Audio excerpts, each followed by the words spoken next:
चतुर्दिशा times में आपका स्वागत है। एक तरफ बोर्ड की परीक्षाएं चल रही हैं, दूसरी ओर परीक्षाओं के दौर से गुजर रहे हैं चुनाव में खड़े हुए प्रत्याशी। ये क्षेत्र है नगर पालिका फर्रुखनगर। सभी प्रत्याशी, चाहे वो वार्ड पार्षद के लिए चुनाव लड़ रहे हो, चेयरमैन पद के लिए चुनाव प्रचार में जुटे हुए हो, सभी प्रत्याशी अपनी अपनी जीत का दावा अपने अपने ढंग से, अपने अपने तरीके से कर रहे हैं। आने वाली 12 तारीख को जनता यानी मतदाता किसके सर पे ताज सजाने वाले हैं, इस विषय पर एक परिचर्चा। नगर पालिका का चुनाव इस बार कुछ अलग प्रकार से होने जा रहा है। इस बार पार्षद चेयरमैन नहीं चुनेंगे, इस बार मतदाता सीधा अपना चेयरमैन चुनने जा रहे हैं। सभी प्रत्याशी मतदाताओं को रिझाने में जुटे नजर आते हैं। कोई ढोल नगाड़े बजा करके, जोर जोर से डीजे का शोर मचा करके मतदाताओं का ध्यान आकर्षित करने का प्रयास कर रहा है। मतदाता आज बहुत ही शिक्षित, बहुत ही समझदार और बहुत ही सजग हो चुका है। सिर्फ पैसों के दम पर इस बार चुनाव कोई नहीं जीत पा रहा है। लेकिन मैं हैरान हूं कि जो चुनाव विभाग है, जिनकी ड्यूटी निगरानी करने की है, वे कहाँ सो रहे हैं। क्या उनको नहीं मालूम कि हो क्या रहा है क्षेत्र के अंदर? शराब बांटी जा रही है, पैसे बांटे जा रहे हैं। और कमाल की बात है कि खुल्लम खुल्ला जिस तरीके से भंडारे लगते हैं, उस तरीके से शराब के भंडारे चल रहे हैं, क्योंकि आचार संहिता के खिलाफ है, विरुद्ध है, फिर भी ये काम खूब तेजी से हो रहा है। और ये जो समर्थन लेने और देने का जो खेल चल रहा है, मतदाता बहुत जागरूक है, बहुत समझदार है, शिक्षित है। विशेषकर युवा मतदाता इस बार कुछ अलग ही रचना रचने जा रहा है। तो मजेदार बात यह है कि प्रलोभन देकर के जो वोट हासिल करने की इच्छा रखते थे, इस बार मतदाता उनके साथ खेल रहा है। किसी को नहीं पता कि किसका वोट कहां जाने वाला है। 2 मार्च का समय निश्चित है। नगर पालिका फर्रुखनगर में चुनाव होंगे। जिसने समाज के लिए कुछ नहीं किया जब करना चाहिए था, जब समय था कुछ करने का, और आज जब चुनाव आ गए हैं, गला फाड़ फाड़ के एक दूसरे पे आरोप प्रत्यारोप लगाने का काम कर रहे हैं। पानी पी पी के किसी को कोसता था, और अब ऐसा क्या मिल गया, ऐसा क्या स्वार्थ आ गया, ऐसा कौन सी मजबूरी आ गई कि वो उसके पक्ष में जाकर के बैठे हैं और कहते हैं कि हमारा इनको समर्थन है, हमारा उनको समर्थन है। समर्थन का क्या मतलब समझे? जिस समर्थन की वो बात करते हैं, वो समर्थन कहाँ है? ये जिनको समर्थन दिया है उनके लिए वोट क्यों नहीं मांगता दिखाई दे रहा है? क्या जनता समझती नहीं है उनके राजनीतिक खेल को? राजनीति को खेल बनाने वाले जो भी प्रत्याशी हैं, इस बार मतदाता उनको बहुत ही अलग तरीके से सबक सिखाने जा रही है। जो लोग जितनी हार के नजदीक हैं, वो उतनी जोर जोर से चिल्लाते नजर आ रहे हैं। कि जिन लोगों के अंदर जितनी घबराहट है, उनके डीजे उतनी ज्यादा जोर शोर करते नजर आ रहे हैं। उनको ये भी नहीं मालूम कि बोर्ड की परीक्षाएं हैं, बच्चे अपनी परीक्षाओं की तैयारियों में जुटे हुए हैं। चुनाव प्रचार बहुत सादगीपूर्ण भी हो सकता है, बिना शोर शराबे के भी हो सकता है, लेकिन ये जोर जोर से बजते डीजे घरों में बुजुर्ग बीमार लोगों को और परेशानी दे रहे हैं। ये लोग कौन सी परेशानी मिटाने की बात करते हैं? ये लोग चेयरमैन या पार्षद बन जाएंगे तो कौन सी परेशानियों को दूर करने वाले हैं? जिन लोगों को आज लोगों की परेशानी नजर नहीं आती है, जिन लोगों को आज लोगों के बारे में सोचने का समय नहीं है, अपने स्वार्थ में इतने अंधे हो चुके हैं कि वो जोर जोर से डीजे बजा रहे हैं। आप किसको प्रभावित कर रहे हैं?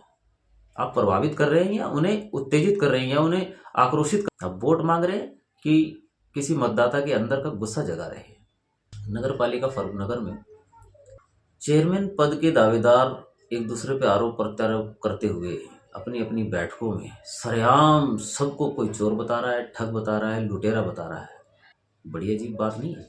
जनता ये भी सोचती है कि आरोप लगा कौन रहा है, आरोप लगाए किसके ऊपर जा रहे हैं, और किस समय कौन किस पर आरोप क्यों लगा रहा है।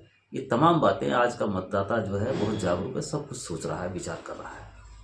कि चमन को अपने पांव से रौंद डाला हो जिसने, वही दावा कर रहे हैं इस चमन की रहनुमाई का। कोई फर्क नहीं पड़ता यारो, देश का राजा राम हो या रावण, देश की जनता तो बेचारी सीता है। कवि सुरेंद्र शर्मा जी बहुत ही गंभीर बात कहते हैं, और ये बहुत सच है। आप जिसे बहुत अच्छा समझते हैं और चुनावी मौसम तक अच्छा है, जैसे ही आप चुनाव से जिता देते हैं, वो कितना अच्छा है उससे भी बेहतर आप सब लोग जानते हैं। क्योंकि आपने हर बार किसी न किसी को वोट देकर जिताया है, किसी न किसी के सर पे पगड़ी सजाई है, किसी न किसी के गले में फूल मालाएं हार डाल करके उसको जिताकर अपनी उम्मीदों का सपना सजाया है। लेकिन होता क्या है, जीतने के बाद वो प्रत्याशी तो जीत जाता है, परंतु मतदाता बहुत बुरी तरीके से हार जाता है, बहुत बुरी तरीके से टूट जाता है।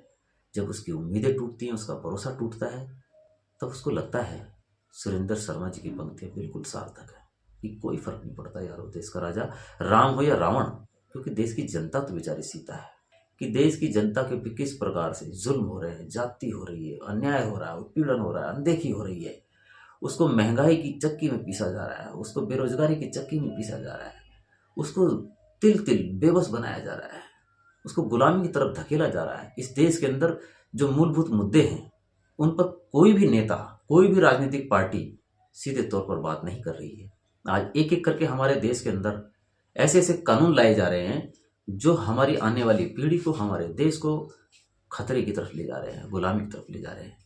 आपने देखा होगा कि दिल्ली में वकीलों ने आक्रोश व्यक्त किया है, लेकिन मजाल है कि मीडिया के अंदर ये कोई चर्चा हुई हो, मजाल है कि अखबारों में कोई सुर्खियां बनी हो। सही बातों की सुर्खियां नहीं बन रही हैं, सही बातों को जनता के सामने लाया नहीं जा रहा है। मीडिया का काम मीडिया नहीं कर रही है। मीडिया का काम, ये कौन लोग हैं जिन लोगों ने संभाल रखा है? किसी व्यक्ति विशेष की चापलूसी करते नजर आते हैं, किसी पार्टी विशेष की चापलूसी करते नजर आते हैं, ये किसी खास विचारधारा की तरफ उसका प्रचार प्रसार करने का माध्यम बने हुए हैं। ये कैसे मीडिया कर्मी हैं जो लोकतंत्र की आवाज को उठाना तो दूर, लोकतंत्र को सही तरीके से स्थापित किया जा सके उस दिशा में एक कदम भी नहीं बढ़ा रहे हैं। सिर्फ अपने स्वार्थ को पूरा करने के लिए जो लोग मीडिया का गलत इस्तेमाल कर रहे हैं, जो पत्रकारिता का गलत इस्तेमाल कर रहे हैं, चिंता का विषय है। लेकिन इन गंभीर विषयों पर जो भी बोलेगा वो हास्य का पात्र बन रहा है, वो हाशिए पर रखा जा रहा है, आज मुद्दों से भटकाया जा रहा है। आज हमारे देशवासियों को, नागरिकों को उनके मूलभूत मुद्दों से भटकाया जा रहा है। कहीं मुद्दों से भटकाने के लिए हत्याएं करवा दी जाती हैं, तो कहीं पुलवामा जैसी घटनाएं होती हैं जिसकी कोई जांच नहीं होती है ईमानदारी से। आज ईवीएम का मुद्दा बड़ा महत्वपूर्ण है कि क्या कारण है कि 100 में से 90% लोग जिसकी बुराई करते हों, जिसको देखना पसंद नहीं करते हों, जिसको दौड़ा दौड़ा के जनता पीट रही हो, भगा भगा करके मार रही हो, इतनी नफरत जिस जनता के अंदर जिसके विरुद्ध भरी हुई हो, और वही राजनीतिक सत्ता पर काबिज हो जा रहे हो, वही भारी बहुमत से जीत जा रहे हो, ये ईवीएम का कमाल नहीं तो और क्या है? ये ईवीएम के संदेह को सही साबित करता है, लेकिन इसकी जांच कौन करेगा? न्याय की जो मांग है उसको खारिज कर दिया जा रहा है। साफ समझ में आता है कि ये देश उन लोगों के हाथ में जा चुका है जो लोग नहीं चाहते कि इस देश के अंदर लोकतंत्र स्थापित हो, मानवता फले फूले, आम आदमी खुशहाल हो, देश का चौमुखी विकास हो, वो लोग नहीं चाहते। तो जो अपना अपना स्वार्थ साधने के लिए ऐसी विचारधारा वालों की पार्टी की, ऐसी विचारधारा वाले लोगों की, ऐसे विचारधारा वाले नेताओं की चापलूसी करते नजर आ रहे हैं, असल में सही मायने में देश के यही सब लोग गद्दार हैं। इन्हीं सब लोगों की वजह से आज हमारा समाज भ्रमित है, वो गलत पथ पर जाते जाते गुलामी के दलदल में धंसता चला जा रहा है। ऐसा लगता है जैसे चलती फिरती लाश बन चुके हैं लोग। लोगों को स्पष्ट रूप से पता है कि ये चीजें गलत हैं, लेकिन गलत का साहस नहीं बचा कि कोई सामना कर सके, उसके खिलाफ आवाज उठा सके। और जो लोग आवाज उठाते हैं उन लोगों को क्या हश्र हो रहा है, ये किसी से छिपा हुआ नहीं है। लेकिन मीडिया ऐसी सच्चाई को दिखाता नहीं है।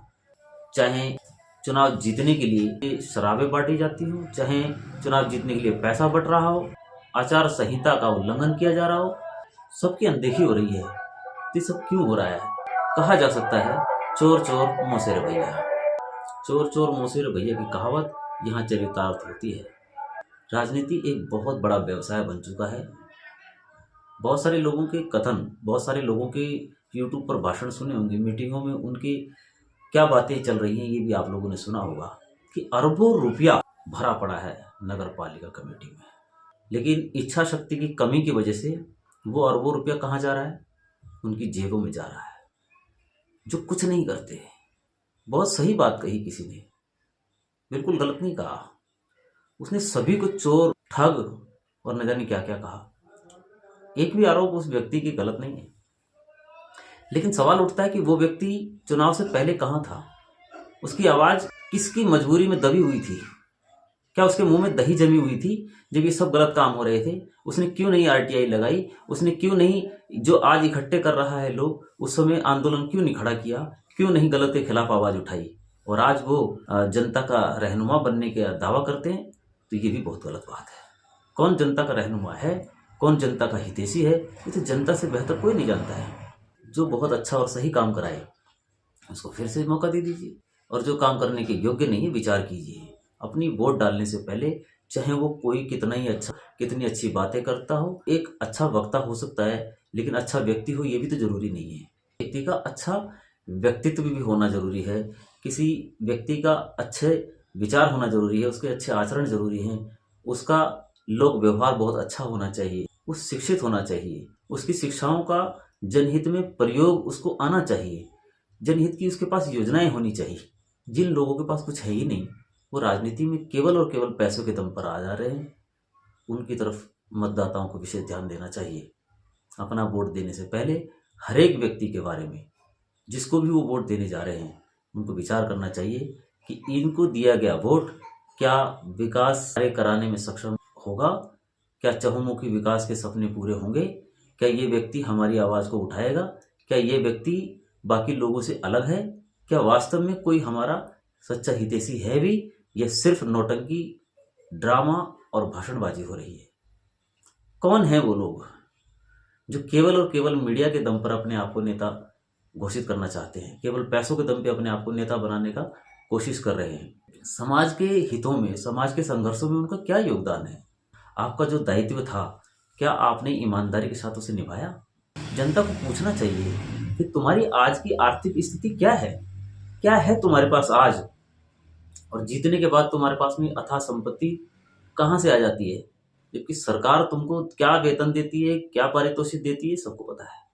इन पर सवाल उठाने मतदाता की जिम्मेदारी है। मतदाता जितना सजग रहेगा, जितना स्ट्रांग होगा, जितना सही व्यक्ति को चुनने के लिए अपना सही वोट का इस्तेमाल करेगा, उतना ही देश तरक्की करेगा, उतने ही विकास कार्य हो पाएंगे। अन्यथा वही सिस्टम, वही सब चीज़ें चलता रहेगा। हमें वोट देने जरूर जाएं। कोई प्रत्याशी पसंद नहीं है तो नोटा का बटन दबाएं। नोटा का बटन यदि बाकी सभी प्रत्याशियों को हरा देता है तो चुनाव दोबारा से होंगे। और यदि आपको कोई प्रत्याशी वास्तव में सही लगता है तो सभी प्रत्याशियों से अपने प्रत्याशी को कंपेयर करें, उसकी तुलना करें बाकी लोगों से, और जो बिल्कुल सही, अच्छा और सच्चा हो उसको अपना वोट दे करके उसे विजयी बनाएं। लेकिन वोट देने जरूर जाएं, किसी की बातों में ना आए, किसी के प्रलोभन में ना आए, ज़्यादा से ज़्यादा वोट दें और अच्छे और सच्चे को जिताएं। इन्हीं शब्दों के साथ में नमस्कार।